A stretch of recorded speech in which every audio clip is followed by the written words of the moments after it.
Welcome to स्वेवन learners. My name is Gufrana Asmad and today is 7 January. स्वागत है आपका prelims pointers daily newspaper analysis में। तो बिना टाइम वेस्ट किए हुए एज़ यूजुअल हम देखते हैं आज के लिए हमारे पास कौन कौन से इंपॉर्टेंट आर्टिकल्स हैं जो हमारे एग्जामिनेशन पॉइंट ऑफ व्यू से इम्पॉर्टेंट हैं। तो पहला सेक्शन हम इंडियन पॉलिटी के सेक्शन में चलते हैं। ये न्यूज़ जो है दोस्तों, अभी रिसेंटली आपने प्राइम मिनिस्टर के सिक्योरिटी फेलियर के रिगार्डिंग कुछ न्यूज़ देखा होगा। तो ये न्यूज़ हम उसी न्यूज़ को कवर करेंगे और उसमें हम देखेंगे कि उसमें जो इतना सारा डिस्कशन हो रहा है, so what is important for us from our examination point of view in that जो सिक्योरिटी प्राइम मिनिस्टर का प्लान हुआ था उसमें। ओके तो देखो, जो भी प्राइम मिनिस्टर की सिक्योरिटी का प्लानिंग होता है ना, because prime minister is a person who is always on his visit, वो डिफरेंट स्टेट्स में जाते हैं। तो इनकी जो सिक्योरिटी होती है ना, ये एक बहुत एलाबोरेट एक्सरसाइज होता है और जिसमें देखो ये रिस्पॉन्सिबिलिटीज़ बस सेंट्रल एजेंसी की नहीं होती है, ये कॉम्बिनेशन होता है। सेंट्रल एजेंसी और स्टेट पुलिस फोर्स दोनों इन्वॉल्व होती है इन सब चीज़ों में, ठीक है। देखो उसके बाद क्या होता है कि जो ब्रॉड गाइडलाइंस होता है ना, वो आपका लिखा हुआ है कहाँ पे, एसपीजी का नाम आपने सुना होगा, स्पेशल प्रोटेक्शन ग्रुप। उनका एक ब्लू बुक होता है, उसमें ब्रॉड गाइडलाइंस दिया हुआ है, ठीक है। अब देखो एसपीजी फोर्सेस जो होते हैं, स्पेशल प्रोटेक्शन ग्रुप फोर्सेस, ठीक है, ये क्या करते हैं, ये प्रॉक्सिमेट सिक्योरिटी प्रोवाइड करते हैं प्राइम मिनिस्टर को। लेकिन जब प्राइम मिनिस्टर किसी भी विजिट में किसी भी स्टेट में होते हैं ना, तो ये रिस्पॉन्सिबिलिटी स्टेट पुलिस फोर्स का होता है कि वो इंश्योर करे ओवरऑल सिक्योरिटी, ठीक है। They have the responsibility of क्या, intelligence gathering, route clearance, venue sanitisation, crowd management, ये सारा स्टेट पुलिस को देखना होता है, स्टेट पुलिस के अंदर आता है, ठीक है। और जो सेंट्रल एजेंसीज होती है ना दोस्तों, उनका काम क्या होता है ना कि वो इनपुट प्रोवाइड करे। किस तरह का इनपुट, कि अगर उनको कोई थ्रेट नज़र आ रहा है सिक्योरिटी में, तो इस तरह का जो इंटेलिजेंस इनपुट है उस चीज़ को पता करके ये जो लकुनाज हैं उन सब चीज़ों के बारे में ये बताते हैं, ठीक है। लेकिन आपका जो एसपीजी है ना, ठीक है, यही फाइनल कॉल लेता है कि प्राइम मिनिस्टर का सिक्योरिटी कैसे अरेंज होगा। काम करने का आपका जो काम है वो स्टेट पुलिस फोर्स का है। सेंट्रल एजेंसीज आपकी क्या प्रोवाइड करेगी, सिक्योरिटी इनपुट्स की, आपका इंटेलिजेंस इनपुट कैसे, क्या थ्रेट है, वो सारी चीज़ आपकी ये प्रोवाइड करेगी। लेकिन फाइनल कॉल आपका एसपीजी का होगा। अब मैं आपको थोड़ा एसपीजी के बारे में बता दूं। इसको बाय एक्ट ऑफ पार्लियामेंट बनाया गया था, बाय द एसपीजी एक्ट 1988। इसका इंटेंशन यही है दोस्तों कि ये सिक्योरिटी कवर प्रोवाइड करता है प्राइम मिनिस्टर को, फॉर्मर प्राइम मिनिस्टर को, immediate family members of the prime minister को। तो इन लोगों को वो सिक्योरिटी प्रोवाइड करने का काम करते हैं। और एसपीजी ने भी पास्ट में काफ़ी अच्छा रोल प्ले किया है। इन्होंने काफ़ी इनोवेटिव मेथड्स इन्वॉल्व किए हैं अपनी फंक्शनिंग में, ठीक है, ओवरऑल सिक्योरिटी अरेंजमेंट में भी। और ये कोलैबोरेशन करता है इंटेलिजेंस ब्यूरो और स्टेट और यूनियन टेरिटरी के पुलिस फोर्सेस से, एंड इसका काम आपको समझ में आ गया होगा। नेक्स्ट न्यूज़ हम जो देखेंगे वो गुजरात हाई कोर्ट ने एक स्टेटमेंट पास किया था। उसमें गुजरात हाई कोर्ट ने बोला था कि English is the language of the court, ठीक है। तो ये हाई कोर्ट ने ऐसा स्टेटमेंट क्यों दिया कि इंग्लिश हाई कोर्ट का लैंग्वेज है, ठीक है। तो ये डिवीजन बेंच जो होती है, दो जजेस की बेंच, उन्होंने बोला था एक कन्विक्ट को कि आप इंग्लिश में ही बात करें, ठीक है, क्योंकि हायर जुडिशरी की जो लैंग्वेज है, और उसमें उन्होंने आर्टिकल 348 को रेफर किया था। अब आर्टिकल 348 क्या है दोस्तों, ठीक है। तो आर्टिकल 348 जो है ना, वो लैंग्वेजेस को बताता है जो कि सुप्रीम कोर्ट और हाई कोर्ट में यूज़ किया जाएगा किसी भी एक्ट्स, बिल, किसी भी चीज़ की डिस्कशन के लिए, ठीक है। आर्टिकल 348(1) में लिखा है कि सारे प्रोसीडिंग्स जो होते हैं सुप्रीम कोर्ट को और हर एक हाई कोर्ट में, वो इंग्लिश लैंग्वेज में होनी चाहिए unless parliament by law provide otherwise. तो 348 आर्टिकल में ये चीज़ इंग्लिश लैंग्वेज के बारे में मेंशन किया है 348(1) में। 348(2) में लिखा हुआ है कोई भी सपोज कि एक स्टेट के गवर्नर है, ठीक है, उन्होंने कंसेंट ले लिया है प्रेसिडेंट से, तो ये इस सिचुएशन में क्या कर सकते हैं, हिंदी लैंग्वेज या फिर किसी और लैंग्वेज को भी अलाउ कर सकते हैं किसी भी ऑफिशियल पर्पस के लिए, ठीक है। इतना आपको समझ में आ गया। तो बाकी लैंग्वेजेस का यूज़ कब परमिटेड है, ये आपको समझ में आया। This has to be done how, with the consent of the president by the governor of the state. किस चीज़ के लिए, कोई भी जजमेंट्स जो हाई कोर्ट में हो रहा है या some discussion for that state, इस चीज़ के लिए हो जाएगा। तो आप 348 आर्टिकल को ध्यान देंगे। एंड रूल क्या है कि कौन आपका डिसाइड करेगा लैंग्वेज, अगर दूसरा लैंग्वेज चेंज करना है तो governor with consent of president. Next हम हिस्ट्री के सेक्शन में चलते हैं। हिस्ट्री के सेक्शन में जो हमारा न्यूज़ है वो न्यूज़ ये था कि जो दिल्ली गवर्नमेंट है ना, इन्होंने 5th सिख तख्त को रिकॉग्नाइज कर लिया है। अब जब मैं सिख तख्त बोल रही हूँ तो आपके दिमाग में अकल तख्त जैसी कुछ चीज़ें आ रही होंगी। तो टोटल जो ये तख्त थे ना, तख्त क्या है ये मैं आपको अभी बताती हूँ कुछ सेकंड्स में। तो दिल्ली गवर्नमेंट ने क्या किया है, एक दिल्ली असेंबली ने एक अमेंडमेंट बिल पास किया है, ठीक है, दिल्ली सिख गुरुद्वारा एक्ट 1971 में, और इन्होंने रिकॉग्नाइज किया है Takht Damdama Sahib as the 5th Takht of Sikhs. तो टोटल 4 तख्त ऑलरेडी पहले से थे, जिसमें से 3 पंजाब में, 1 महाराष्ट्र में और 1 बिहार में। अब टोटल 5 हो गया है, ठीक है। तख्त मतलब दोस्तों एक थ्रोन होता है या फिर एक टेम्पोरल अथॉरिटी बोल दो, वो सीट, उस टेम्पोरल अथॉरिटी की सीट। तो तख्त एक हिंदी वर्ड है, तो समझ जाओ थ्रोन या फिर सीट होता है। अब मैं आपको अकल तख्त के बारे में कुछ बताती हूँ। ये जो लोकेटेड है ये अमृतसर में, ये ओल्डेस्ट तख्त है और ये इसको सबसे सुप्रीम माना जाता है इन 5 तख्त में। इनको सेटअप किया गया था गुरु हरगोबिंद ने, ठीक है। गुरु हरगोबिंद ने 1606 में इसको सेटअप किया था, ठीक है। ये एज अ 6th सिख गुरु बैठे थे गुरु अर्जन देव के बाद में, ठीक है। और इसको ना turning point in Sikh history भी बोला जाता है। तो देखो गुरु अर्जन देव थे ना, उसके बाद आपके गुरु हरगोबिंद आए थे, गुरु हर राय, ये सारे आए थे ना। सीक्वेंस आपको 10 के 10 सिख गुरु का नाम भी पता होना चाहिए। तो ये एक टर्निंग पॉइंट भी बोला जाता है। अकल तख्त जो है एक रेज्ड प्लेटफॉर्म है, ठीक है, रेज्ड प्लेटफॉर्म है आपका।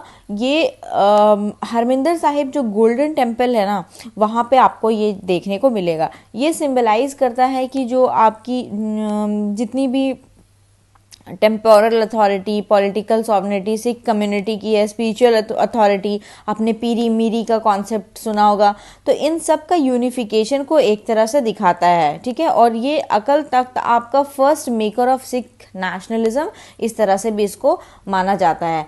फिर ये पहला मैंने आपको बता दिया। 4 और तख्त है जो गुरु गोबिंद सिंह 10th गुरु से रिलेटेड है। तो आपका अकल तख्त किससे रिलेटेड है, गुरु हरगोबिंद से रिलेटेड है। और बाकी 4 आपका 10th सिख गुरु गोबिंद सिंह से रिलेटेड है। तो दूसरा का नाम है तख्त केसरगढ़ साहिब, ये भी आनंदपुर साहिब पंजाब में लोकेटेड है, ठीक है। यहाँ पे गुरु गोबिंद सिंह ने खालसा पंथी की स्थापना की थी। थर्ड आपका तख्त पटना साहिब है, ये भी गुरु गोबिंद सिंह से रिलेटेड है। देखो आपको पता होगा कि गुरु गोबिंद सिंह का जन्म कहाँ हुआ था, he was born in Patna, है ना, he was born in Bihar, ठीक है।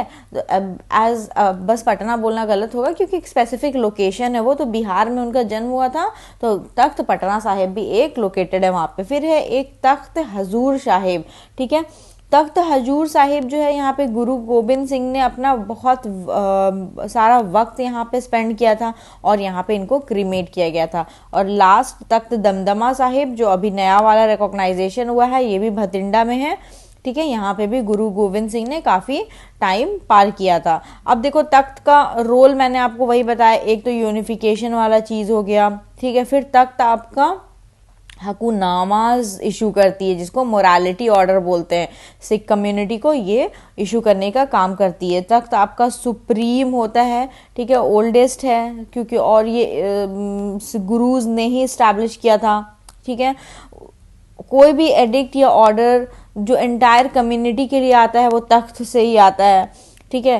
अकल तख्त क्या होता है, it is from Akal Takht that Sikhs found to be violating the Sikh doctrine and code of conduct are awarded religious punishment, ठीक है। तो कोई भी सिख अगर कुछ ऐसा काम करते हैं जो रूल्स एंड रेगुलेशन के अगेंस्ट है तो उनको क्या किया जाता है, उस वायलेशन के लिए उनको पनिशमेंट भी यहीं से आती है। तो ये थोड़ा तख्त का रोल है।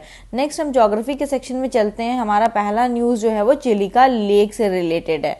चिलिका लेक में वाटर सर्वे 2022 में कुछ नंबर ऑफ बर्ड्स 10.4 लाख ऐसे काउंट किया गया है। तो हमारे लिए चिलिका का लोकेशन इंपॉर्टेंट होता है। ये आप देख रहे होंगे उड़ीसा का मैप में। चिलिका दोस्तों एक क्या लेक है, एक लगून लेक है, और लगून के साथ साथ क्या ब्राकिश लगून वाटर लेक है। तो आपको ये चीज़ ध्यान देना है, ठीक है। काफ़ी सारी माइग्रेटरी बर्ड्स इंडियन सब कॉन्टिनेंट से यहाँ पे आती है। इनफैक्ट ये एक रामसर साइट भी है। यहाँ पे एक बहुत फेमस आइलैंड है जिसका नाम नालाबन आइलैंड है, ठीक है। ये लेक के पास में इसको एक बर्ड सैंक्चुरी भी नोटिफाई किया गया है under the wildlife protection act 1972। Irrawaddy dolphin जो है यहाँ की फ्लैगशिप स्पीशीज है। नेक्स्ट हम साइंस एंड टेक्नोलॉजी के सेक्शन में चलते हैं। नेक्स्ट न्यूज़ जो हमारा वो अंतरिक्ष के बारे में है, देवस मल्टीमीडिया डील। अब अंतरिक्ष का नाम आपने सुना होगा। अंतरिक्ष क्या है दोस्तों, इसको अंतरिक्ष कॉर्पोरेशन लिमिटेड ACL भी बोलते हैं। बेंगलुरु में ये एक wholly owned government of India की कंपनी है जो डिपार्टमेंट ऑफ स्पेस के अंदर में आती है। ये मार्केटिंग आर्म है इसरो की। इसका काम है promotion and commercial exploitation of space product, ठीक है। और अंतरिक्ष इंगेज रहती है स्पेस प्रोडक्ट सर्विसेज को प्रोवाइड करने में, इंटरनेशनल कस्टमर्स वर्ल्ड वाइड देने में ये काम करती है। एक और ऑर्गेनाइजेशन है न्यू स्पेस इंडिया लिमिटेड। ये भी काम करती है आपकी under the administrative control of department of state. ये भी कमर्शियल एक्सप्लॉयट है, research and development work ISRO के लिए, ठीक है। NSIL क्या करेगी, इनेबल करेगी इंडियन इंडस्ट्रीज को ताकि वो स्केल अप करे हाई टेक्नोलॉजी मैन्युफैक्चरिंग को, प्रोडक्शन बेस को, ताकि जो ग्रोइंग नीड है आपका इंडियन स्पेस प्रोग्राम उसको रीच आउट किया जा सके। It further spur the growth of Indian industries in the space sector. अब ये न्यूज़ ये था ना, 2005 के टाइम में आपका देवस मल्टीमीडिया नाम की कंपनी ने अंतरिक्ष के साथ एक एग्रीमेंट साइन किया था, जो कि आंतरिक आपकी कमर्शियल आर्म है इसरो के साथ, कि मल्टीमीडिया सर्विसेज मोबाइल यूजर्स को मिले, उसके लिए उन्हें एस बैंड यूज करना था। लेकिन जो यूपीए की गवर्नमेंट है उसने वो चीज़ को कैंसिल कर दिया था, ये बोल करके कि एस बैंड जो है उन्हें चाहिए नेशनल सिक्योरिटी और कुछ अदर पर्पस के लिए। तो इसकी वजह से क्या हुआ, आर्बिट्रेशन हो गया अंतरिक्ष और देवस इंटरनेशनल चैम्बर ऑफ कॉमर्स में, ठीक है। and the two bilateral investment treaty arbitration India lost all 3 disputes। तो ये अंतरिक्ष और देवस मल्टीमीडिया में ये जो डिस्प्यूट्स हुआ इंडिया फिर यहाँ पे लूज कर गया, ठीक है। नेक्स्ट न्यूज़ आपका एक्वामेशन से रिलेटेड है। एक्वामेशन को अल्कलाइन हाइड्रोलिसिस भी बोलते हैं। देखो ये पहले हम क्रीमेशन करते थे ना, तो ये एक नेचुरल फ्रेंडली फ्लेमलेस प्रोसेस है जिससे बॉडी को डिस्पोज किया जा सकता है। इसमें क्या होता है ना, अल्कलाइन हाइड्रोलिसिस बोलते हैं। इस प्रोसेस में डिसीज को इमर्स किया जाता है एक लिक्विड में जो वाटर और एक स्ट्रॉन्ग एल्कली की लिक्विड होती है प्रेशराइज्ड मेटल में, और उसको 150 डिग्री तक उसको हीट किया जाता है। ये जो कॉम्बिनेशन है ना, ये एक्सेंचुएट कर देता है और ब्रेक कर देता है बॉडी का ऑर्गेनिक मटेरियल को। तो इसीलिए इसको environment friendly flameless way to dispose body ऐसा भी बोला जाता है, ठीक है। उसका अदर नाम green cremation, chemical cremation, water cremation, ये सारे नाम से भी इसको जाना जाता है। ये इस प्रोसेस में बोन्स आपके बच जाते हैं और एक लिक्विड एफ्लुएंट बॉडी में बच जाता है, बाकी सब चीज़ डिस्पोज हो जाता है। नेक्स्ट हम सेंट्रल गवर्नमेंट स्कीम योजना पीडिया में चलते हैं। पहला न्यूज़ हमारा जो है इसमें micro food processing enterprise scheme में है, जिसमें प्राइम मिनिस्टर ने एक प्रोसेस को फॉर्मलाइज कर दिया है, ठीक है।